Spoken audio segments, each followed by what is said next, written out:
Hey everybody, this video is the last chapter in the Scott text that you're to read for this class.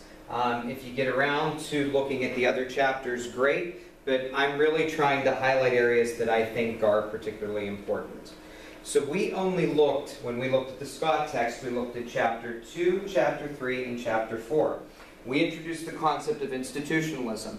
We introduced the idea of how that can actually relate to systems theory. We introduced what makes an organization mechanical and organic.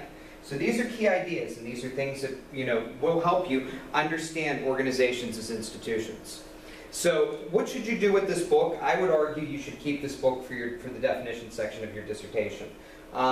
This is the definitive book on organizational theory, so if you actually can use it for definitions, I think from an outside perspective, as somebody that completed this, this will probably benefit you a lot. So if I were you, I actually would keep it for your dissertation.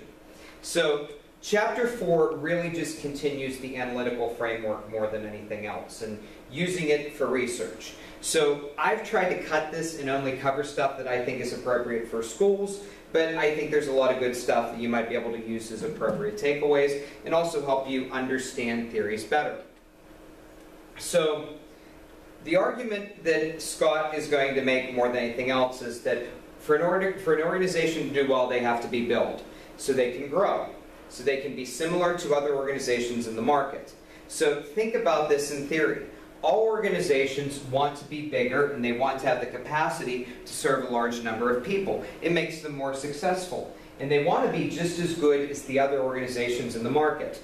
In Oklahoma, we can get away with this because we actually grade our schools. So we can say this makes this school an A school, this makes this school a B school, and so forth. That makes a very interesting dynamic when we're talking about schools and what schools look like. So I think this is a good time to talk about charter schools. Charter schools are still schools. There are major differences between what they are and in the context of education to the public, but they do have similarities to public schools. So I would ask, would charter schools have worked if they weren't built somewhat under the model of public schools? Well, no, because somebody had to be the one that said this is how it worked in a public school, and this is how I think it could be better by having it done in a charter. Who's benefited in a charter school? Well, I would say that the principals benefit because the principal/CEO has a lot more autonomy and control over what goes on in the school. They also have the ability to hire and recruit their own teachers and hopefully find a way to retain those teachers as well. So Meyer and Rowan, who we've spoke about a lot in this class, talk about alternative rationalized models. Basically saying how when things modernize, this is a big driver on how things change within an organization. So there are two things that I would argue in schools really cause this. The first is this notion of the 21st century skills, that everybody in schools had to understand and be aware of what a 21st century skills looked like. Then in the 90s, when we decided, we're moving towards individualized education for some, it inevitably moved for individualized education for all. We now have an issue in schools that's really going to deal with transgenderism and how that is perceived at the school level as well. And that's going to be something that's, happened over time because of modernization. So Alford and Friedland really said what institutional logic looks like. So these are the practices and symbolic constructions that really help the organization elaborate. So this is done through capitalism, democracy, family, and religion. If that pertains to your schools, I would argue this would be more in the charter and private school movement. You would probably want to look at institutional logic, but you need to determine if this makes sense with you in your own work. So organizational reform, if you're doing reform on your dissertation, I would strongly encourage you to read the section on page 91 in the textbook. It's basically saying that anytime that there's a partnership, they've been overrun by corporate influences, and that causes greater market controls, which can be an even more difficult challenge. So differences in time and space really look at the differences between Eastern and Western cultures. I think the key idea for this is that there are cultural barriers that prevent organizations from breeding success or being successful. That can be a good thing and that can be a bad thing, because it's not necessarily bad to not follow what the culture is encouraging you to do, but it does create a difference in time and space. So theoretical framework, really, organizations are designed to either support freedom or constraint. Historically in schools, this was the case. That schools were kind of bound to either the open school movement, where classes were open and you could see everybody teaching and learning, or we had the issue of schools where, we had closed and militarization of schools. That's common, it happens. Scott called this structuration to explain how this can actually happen and how these forces then, in turn, can sometimes work together. So this theory really says that actors have the opportunity to create and follow rules and utilize resources as they engage in what actual social structures look like. The actors are reflexive, they can understand, they can take account of everyday situations, and they can monitor the results of their actions and their own actions. Think about this for a second. Do you work in a school where teachers hold other teachers accountable? Most people don't. What are the advantages of working at a school where teachers hold other teachers accountable? What are the disadvantages? Think about that a little bit, and if you're thinking about the structure of schools, think about who's responsible for that, and really who makes that decision and who causes it to be that way.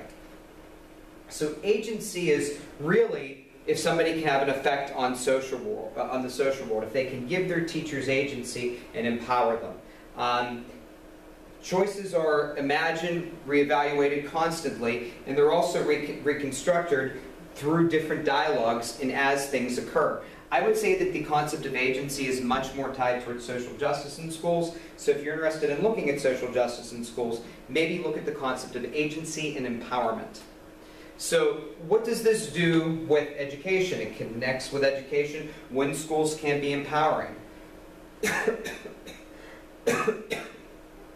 Principals or teachers can have their own agency within a structure. If they do have freedom and they have their own individualized decisions that they can make in schools. The argument that I would normally make to justify this is these are schools that employ a site-based management structure. Are there freedoms and constraints that can impact them in roles? Well, yes. And it could be easily linked to your work in schools as well. You could look at agency, especially if you were in an urban school district. So we're going to look at each one of these carrying institutional elements, because I think it's important that you look at this, especially if you're going to look at culture in your dissertation. So symbolic carriers are things that shape perceptions and interpretations, different values, different normative expectations. This is the way we've always done it here. Things that guide behavior, convention, rules, and laws that help you really, guide the way that you act. These carriers, present institutions and organizations in a way that the public sees and they digest. So Scott notes that information and communication technology are the most common symbolic carrier. Basically, perceptions in schools change by the way the global media presents them. If we're saying schools are underperforming and schools need to improve, well, if the media is saying it, that's going to cause it to change. So it's really done by communication technology. It's done by television. It's done by radio. It's done by newspapers. I ask if you can do anything to stop that portrayal in your positions. Honestly, it depends on how visible your district is in the grand scheme of things. If you are working in a visible school district, you are not going to change that. So when we look at relational carriers are equally important. These are the pattern interactions to the networks of social positions. Why we set up things the way that we do, and how those professional communications and practices can influence the organization. Here's the easiest way to look at relational carriers. Why is early childhood P2? Why is elementary school K6? Why is it K4? Why is it K3? Why is high school 9-12? You create boundaries in your positions based on that carried institutionalism, which for some of you, that institutionalism has changed. The organization and the arrangement of schools have changed significantly. So that changes the balance and how it's presented in the organization. So activities can be carriers too. These are when a system or structure really can disrupt something, or they can provide order and continuity within a system. I would say most of your routines that you do as part of your job as a building principal can be really understanding of what the activities and carriers in schools are. So organizations do have routines. They're changed when new stakeholders or various actors, as Owens and Valesky will put it, will enter and leave the organization. They're also changed through technology as well. They're also changed through reactions. How do you change an established routine within a school system? Well, if it's one that people think is working, then it's going to take you time to change it. Are effective routines transferable? Yes, but you might have to make accommodation and adaptations on them as well. So artifacts. When you look at artifacts as carriers, this is how technology can create possibilities to change routines in the organization. In a lot of ways, you know, your job as a building principal is much harder because of the advent of email. When we only had phones and principals did not have email addresses, it created a problem in school. It created a better problem in schools, but it gave principals more power. Now with email and the fact that you're most likely going to be emailing things, you're documenting everything that happens and occurs. That can be incredibly, incredibly scary, because if you're documenting something, then you can be held accountable for what you say, or you could hold somebody else accountable for what they say. So that changes systems. So how has technology made something easier? I would argue that being able to use a computer for grading instead of doing it for hand, and being able to use a Word document in order to create a handout or a flyer has made things easier. How has technology made something harder? Well, I think it's the example that I just presented about emails. So when you have a new artifact that enters the organization, you have to get people on board with it. They have to understand how it can help them and how it can improve the organizational capacity. So the rest of this chapter really is works on pillars. It's on how different schools of thought encompass other pillars. I don't see this as something that directly pertains to you, because we're really not doing cross-discipline work. If you were, this might be something to look at.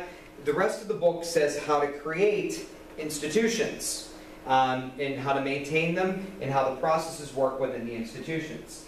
I thought long and hard about doing the process chapter, but I decided that wasn't something that I wanted to cover, because I was more concerned, honestly, with the theory behind the institutionalism, and not the presentation and not the creation of the institutions. And I think that's much better for you in the current positions that you're in right now.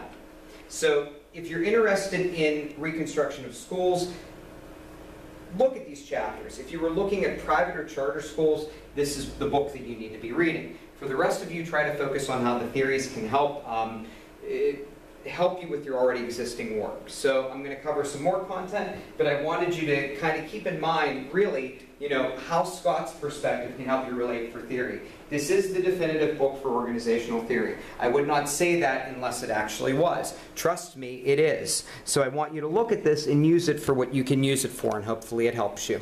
Thank you.